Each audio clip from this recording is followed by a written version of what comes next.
Princess Bali drank the poisoned wine and died 3 hours later. The king of Oboro had ruled for 30 years with wisdom and strength, but he carried a burden that grew heavier each day. He had 2 daughters and no son. In Oboro, this meant the end of everything his family had built for generations. When a king died without a male heir, the throne passed to another family chosen by the Council of Elders. The old royal family lost everything. Their status dropped overnight. People who once knelt before them would spit at their feet. Former servants would mock them in the market. The king had seen this happen to the previous royal family when he was young. He remembered how they had suffered. He married a second wife, desperate for a son, but years passed and her womb remained empty. His twin daughters were like opposite sides of a coin. Sally moved through life quietly. She spoke in soft voices and avoided confrontation. She read books and tended the palace gardens. She was the daughter who made no trouble for anyone. Bali was fire and thunder. Since childhood, she had been the one who fought and challenged and questioned. She protected Sally from bullies when they were children. She hunted in the forests, with bow and arrows, bringing back antelopes and bush pigs. The villagers said it was a waste that such courage lived in a female body. They said she would have made a fine king if only she had been born male. As the king grew older and weaker, something ugly began to happen in Oboro. The elders stopped pretending to respect him. They held meetings in corners discussing who would take the throne next. They invited wealthy men from neighboring villages to present their cases. They counted the king's remaining days like merchants counting coins. Bali watched all this with growing rage. Her father still breathed, yet they planned his funeral. Her mother and Sally were too gentle to fight, but Bali had never been gentle. She followed 3 elders into the forest one evening. They sat under a large tree with food and palm wine spread before them. They discussed which family had more wealth and better connections. Bali stepped into their circle without warning. She kicked over their gathering, scattering their food into the dirt. Before they could react, she screamed loud enough to wake the ancestors. Villagers came running from their homes. With everyone watching, Bali made her declaration. She would rule Oboro when her father died. She would be the first female king. The crowd stood frozen. Then the whispers started spreading like wildfire. Women ruling? Impossible. Abomination. Madness. The elders' faces turned dark with anger. Bali stared them down, then walked away, leaving chaos behind her. The kingdom divided immediately. Most people laughed at her. A few young women whispered support in secret.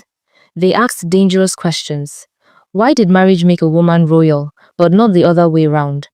Why could queens exist, but not to rule? The elders heard these questions and understood the threat. Bali would not disappear quietly. She would fight and cause problems and inspire others. So they made a decision in a dark room late at night. 3 days later, a young palace maid slipped something into Bali's evening wine. The princess ate alone in her chambers that night.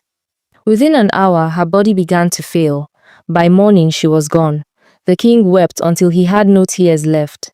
Sally stared at her sister's body, unable to believe the strong, fearless Bali could simply stop existing. 2 weeks later, the king's heart gave out. Now Sally stood at her sister's grave as the sun set, knowing that in 3 weeks' time, a new king would be crowned and her family would fall. Sally and her mother remained in the palace as the kingdom observed the traditional 1-month waiting period before choosing a new king. Sally felt hollow inside. Everything reminded her of Bali. The hunting spears in the corner, the sound of laughter that no longer filled the halls, the empty space beside her at meals. Sally cried until her eyes swelled shut. She knew deep in her heart that her sister's death was not natural. Someone had killed Bali, but Sally felt too afraid to investigate. She was not brave like her sister. She was just a quiet, gentle Sally who avoided confrontation. Every night after everyone slept, Sally left the palace and walked to the burial ground where Bali lay. She would sit beside the grave and cry until dawn approached.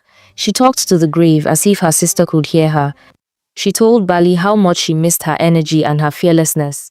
She apologized for being too weak to seek justice.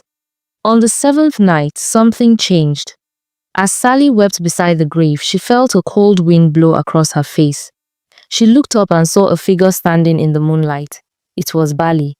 Her sister's spirit stood before her, looking exactly as she had in life, strong and bold. Sally wanted to scream, but no sound came from her throat. Bali's spirit spoke without moving her lips. The voice came from everywhere and nowhere at once. She told Sally that she had been murdered by the elders who feared her. She said Sally must seek justice and fulfill the dream of becoming queen. Sally shook her head, crying that she was too weak and too afraid. But Bali's spirit moved closer and touched Sally's forehead. Heat rushed through Sally's body. She felt something enter her chest and spread through her limbs. It was Bali's spirit merging with her own. Sally gasped as strength filled her muscles and courage filled her heart. Her fear began to melt away, replaced by determination and anger. She felt her sister's boldness flowing through her veins like fire. From that night forward, Sally began to change.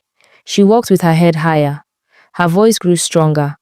The servants noticed that the quiet princess now spoke with authority. Sally knew what she had to do. She would investigate her sister's death, and she would fight for the right to rule Oboro. Sally began secretly meeting with young women from the village. At first they were confused.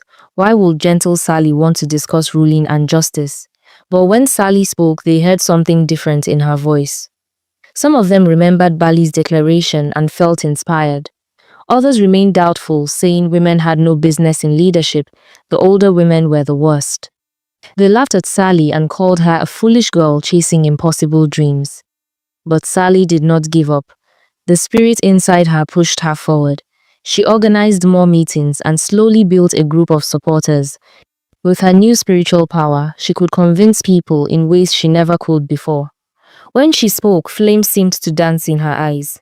When she walked, the ground seemed to tremble slightly beneath her feet. Some people began to wonder if Bali's spirit truly lived within her. Sally's group of young women grew larger each week. They met in secret locations away from the eyes of the elders. Sally taught them to be bold and to question the old traditions that kept women powerless. She told them that Bali had died fighting for change, and they would honor her memory by continuing that fight. Sally also investigated quietly. She spoke to servants and palace workers. She asked careful questions about the night Bali died. Slowly the truth emerged. One young maid broke down crying and confessed everything. The elders had paid her to poison Bali's food. They had threatened to kill her family if she refused. Sally felt rage burn through her chest, but she controlled it. She needed witnesses and proof that others would believe. Sally gathered the maid and 3 other servants who had seen suspicious meetings between the elders and the girl. She found the clay pot that had held the poison hidden in the maid's hut. She spoke to a medicine man who confirmed the substance was indeed deadly poison. Then she chose the busiest market day to reveal the truth. She stood in the center of the village square with her supporters surrounding her. She called out in a loud voice that carried across the entire market. She accused the elders of murdering Princess Bali. She brought forward the trembling maid who tearfully confessed before everyone. She presented the other servants who testified about the secret meetings they had witnessed. She held up the clay pot with the remaining poison for all to see. The medicine man stepped forward and confirmed what the substance was and what it could do to a human body. The village erupted in chaos. Some people were outraged that the elders had committed murder. Others defended the elders, saying they had done what was necessary to protect tradition. Fights broke out in the market. Sally's group of young women stood firm, protecting her from those who rushed forward to silence her. The elders tried to have Sally arrested, but she had grown too powerful. The spirit within her gave her supernatural strength. When guards came to seize her, she pushed them away easily. They flew backwards as if struck by invisible force. People watched in amazement and fear. Some began to believe that Bali's spirit truly possessed her younger sister. Sally organized demonstrations that disrupted the plans to crown a new king. Her supporters blocked roads and gathered in large groups chanting for justice. More women joined them every day. Even some men who had respected Bali began to support Sally's cause. They argued that if she was brave enough to fight for the throne, she deserved a chance to prove herself as a ruler. The elders tried everything to stop her. They sent thugs to attack Sally and her supporters, but Sally's spirit-enhanced strength allowed her to defeat them. They spread rumors that she was possessed by evil spirits, But people who met her saw only justice and determination in her eyes. They offered her money and land if she would give up her claim, but Sally refused everything. The confrontation reached its peak on the day the elders planned to crown the new king. Sally and hundreds of her supporters surrounded the coronation grounds. They refused to let the ceremony proceed. The elders ordered their guards to disperse the crowd by force.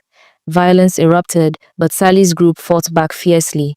Sally herself faced the head elder in combat. With Bali's spirit empowering her, she moved with incredible speed and strength. She defeated him in front of everyone. The crowd fell silent, watching the old man lying defeated in the dust. Sally stood over him and demanded justice for her sister. She demanded the right to rule that Bali had died fighting for. The other elders looked at each other nervously. They saw the determination in Sally's eyes and the support of the crowd behind her. They realized they had lost. After long hours of negotiation and debate, the elders finally agreed. Sally would become the first female ruler in the history of Oboro. Some conditions were placed on her rule. She would have to prove herself capable and wise, but she had won the impossible fight. On the day of her coronation, Sally stood before the entire kingdom dressed in royal cloth. As the crown was placed on her head, she felt Bali's spirit surge with joy inside her chest. She had achieved what her sister died for. She had brought justice to Oboro. She had proven that women could be strong leaders. The kingdom of Oboro would never be the same again. Sally ruled with the wisdom she had always possessed and the courage she had inherited from her twin sister's spirit. Together, even in death, the twin princesses had changed their world forever.